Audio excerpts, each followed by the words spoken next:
Olá, saudações, salute a tutti, sejam bem-vindas, sejam bem-vindos, sou Leonardo Magalhães e você está no canal que dá dicas de leitura.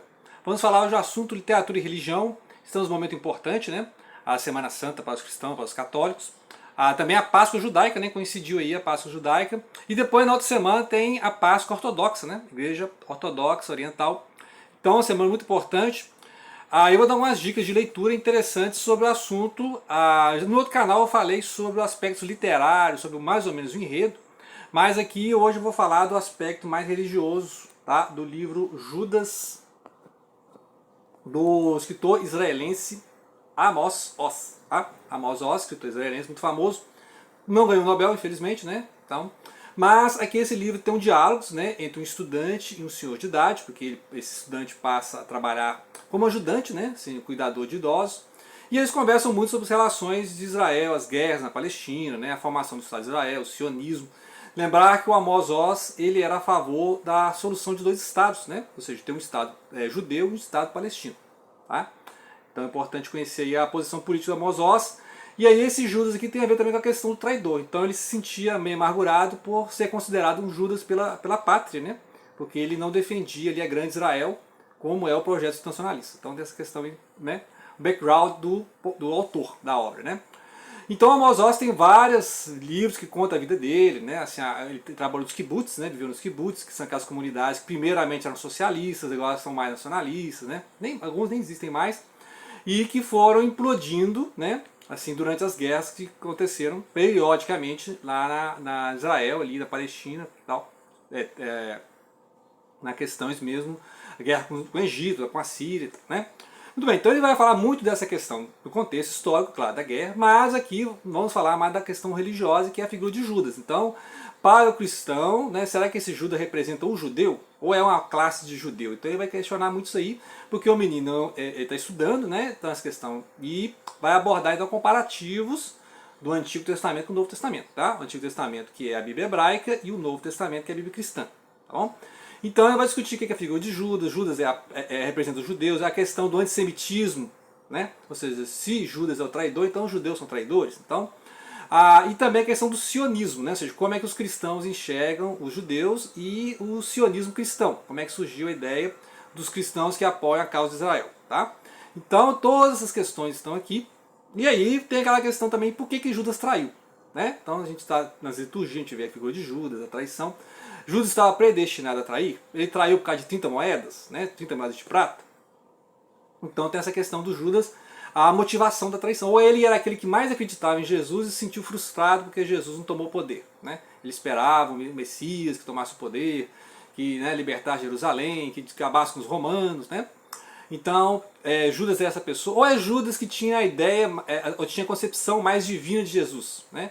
Então, tem essas questões. E também, comparando Judas com Pedro, né? O Pedro, né, São Pedro, você vê que ele também tem alguns momentos ali de dúvida, alguns momentos de negação, né? Inclusive na parte da prisão, nessa Semana Santa, tive um momento da prisão, né? 3 vezes Pedro nega a Jesus, né? Perante outras pessoas e tal. Mas Judas, que foi o traidor, que negou e tal, mas Judas não se arrependeu. Né? Então Judas não se arrependeu, né, morreu e tal. E Pedro teve a oportunidade de se arrepender, reencontrou de novo com Jesus ressuscitado. Né? Então a Bíblia mostra esses paralelos em pessoas que se arrependeram, né, e voltaram para Jesus, e aquelas pessoas que não tiveram perdão. Tá? Mas Judas estava predestinado a não ter perdão? Né? Então são várias questões teológicas, inclusive tem contos, né, do Jorge Luis Borges, escritor argentino, que é as versões de Judas. Né? Quem que é Judas? Então tem várias versões teológicas. Judas é um interesseiro, Judas é um ladrão, Judas é um traidor, Judas é um revolucionário. Né? E tem até os evangelhos segundo Judas, né? Que seria uma versão, né, gnóstica, né, encontrada aí pelas comunidades gnósticas, de que Judas é aquele que entendeu a divindade de Jesus e que ele ajudou Jesus a se libertar da matéria. Então, para o gnóstico, a matéria é má, é perversa, né, e só o espírito é bom. Então, Jesus queria ser libertado do corpo. Então, Judas entregando ele aos romanos, aos judeus, aos rabinos, aos sacerdotes, aos saduceus, aos fariseus, Judas estava prestando um favor a Jesus de libertar ele, né, enquanto espírito para as esferas espirituais elevadas. Então Judas é o único que percebeu que Jesus era um espírito perfeito e tal, né? Então, essas dinâmicas e das percepções do que é Judas, né? Ele simboliza os judeus, ele é uma imagem nacional do judaísmo, então isso aí então, é antissemitismo, né? Continuar malhando Judas é ser antissemita. Então, todas essas coisas que estão aqui, né, na leitura religiosa dos debates entre eles. Tá? Então tem um jovem aqui, o Shmuel, né, Shmuel Ash, e tem um Gershon Wald, que esse é um homem de idade, vai debater. Então eles ficam debatendo essas questões religiosas, políticas. Né? Então é bem Dostoiévski, tá? Eu percebi assim que é um tom bem Dostoiévski, um livro bem cabeça, né? Que é aqueles grandes diálogos do Dostoiévski, aquelas debates de ideia, né? Então para quem gosta de Dostoiévski, é um prato cheio. Vai aprender história, tá? Conhecer a história da Palestina, não ficar aí confiando no jornal, em membro da internet, não, porque essa questão da Palestina é muito complexa, tá? Uma guerra aí vai durar muito tempo, tá bom? A outra dica que nós estamos falando de literatura, falando de hebraico, né? Eu mencionei a Bíblia hebraica, então Esther é um livro da Bíblia hebraica, igual Ruth, né? Tobias, Judite, né? Alguns são deuterocanônicos, né? E aí vai debater aqui, debater não, aqui vai ser apresentada a imagem de Esther, rainha da Pérsia, tá? Isso aqui é uma minissérie da TV da Record, né? Fizeram uma adaptação do roteiro. E mostra então o melhor da literatura hebraica, tá? Então em que a literatura mesmo, em que Esther, ou Idissa, ou Hadassah, né? Ela é uma judia que não fala que é judia, tá? Porque o povo judeu está sendo ameaçado ali pelo Raman, né? E aí o Mordecai, que é o tio dela, né? O primo tio, né? Que vai adotar, ele vai cuidar dela até que ela entre num concurso de moças lá, dos haréns do rei persa, o Xerxes, né? Assuero, Artaxerxes. Não é um livro histórico, só que de história, mas não é histórico, isso é uma literatura, tá? Então tem uns dados aqui que só retratam a época em que os judeus estavam sob o domínio persa. Lembra que os persas derrotaram os babilônicos, depois os persas foram derrotados pelos macedônios, os gregos, né? O Alexandre o Grande, o Alexandre Magno, tá? Então literatura. E aí a gente lê no mesmo nível do Tobias, né? Alguns trechos de Daniel, do Judite, né? Esther, Judite, Ruth, né? São livros que mostram episódios da vida dos hebreus ali, tá? Então chamado histórico, mas é literatura, igual o livro de Jó também, né? Os salmos que são poesia, os provérbios eclesiásticos que são pensamentos, né? A literatura sapiencial, né? Então a Bíblia é muito literária. A gente já debateu isso aí, né? Deus na biografia, a Jack Wells, né?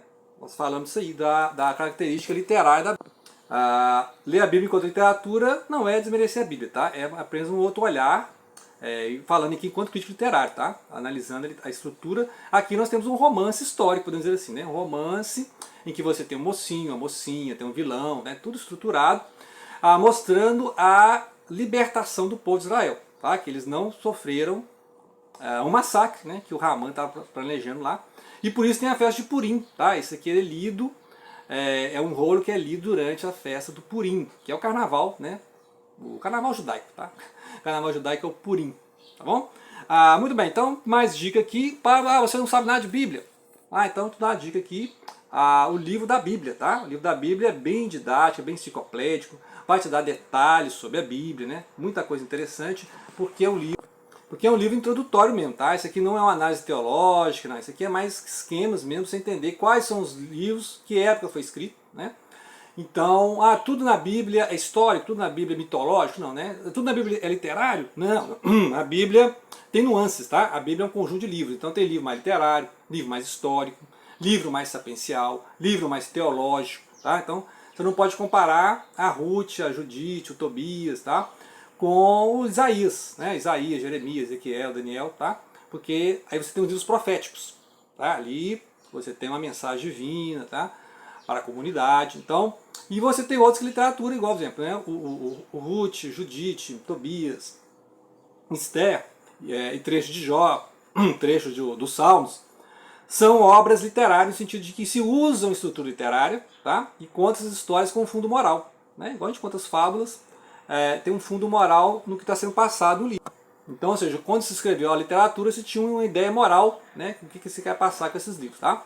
E aí o livro da Bíblia vai te ajudar a entender os livros e os contextos. Que época foi escrita, na época de Davi, na época de Salomão, na época da restauração do templo, né? Que aí tem o segundo templo, depois dos babilônios, Esdras e Neemias, né? A codificação da Torá, né? Que aí os 5 livros, né? Que constituem os 5 livros, né? Então entende o processo até a formação do Novo Testamento. Ah, teve 400 anos de silêncio. Não, porque você vê que Crônicas foi escrito depois, né? Trecho de Daniel foi escrito depois. Esses livros, possivelmente da Esther, do Tobias, da Judite, foram escritos depois, né? Macabeus, primeiro e segundo Macabeus foi escrito depois. Então, não teve 400 anos de nada, né, gente? Teve, desde ali a restauração com os persas até os romanos, teve o quê? O grego, os gregos, né? Então teve as guerras contra os gregos, os macabeus, né? Então os persas, os gregos e os romanos. Quando a gente chega no Novo Testamento, em Mateus, Marcos, Lucas e João, nós já temos os romanos. Mas aí cadê os gregos? Aí você tem que ler Macabeus, tá? Você tem que ler trecho de Daniel, né? Então, tem a tradução da Bíblia hebraica em grego, depois em latim, tá? Então você tem que entender o processo de transmissão da Bíblia. A Bíblia não caiu pronta, tá? A Bíblia foi montada, no sentido que foi selecionada, tinha um cânone, foi traduzida, né? Tem livro que saiu, tem livro que entrou, tem os apócrifos, tá? Além dos deuterocanônicos, tem os apócrifos, tá? Então você já vê a riqueza que é a Bíblia Sagrada, tá bom? E claro, se você puder pegar a Bíblia Sagrada e ler, né? Então, leia a Bíblia. Essa aqui é a Bíblia Católica, tem os deuterocanônicos, ou chamados de apócrifos, né?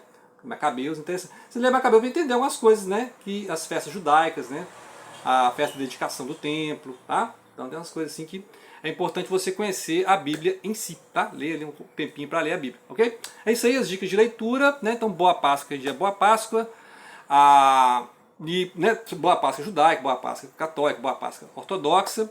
E aguarde então semana que vem, né? Dá uma pausa aí, semana que vem tem mais vídeo no canal sobre literatura e religião e história das religiões mundiais. Grato pela atenção. Não deixem de compartilhar.